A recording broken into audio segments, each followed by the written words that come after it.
before the release. Follicular is before the release of the egg.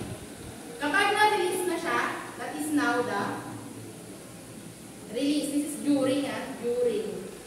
Pag na-release na siya, from the ovaries, dadaan siya ng fallopian tube, papunta siya dito sa endometrium. Ito yung endometrium natin. Okay? Or ng girls. Endometrium ng girls.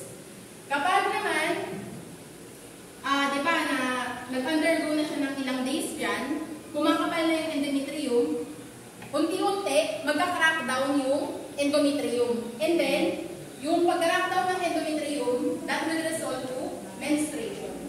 Bali yung menstruation, that is because of the egg. Okay?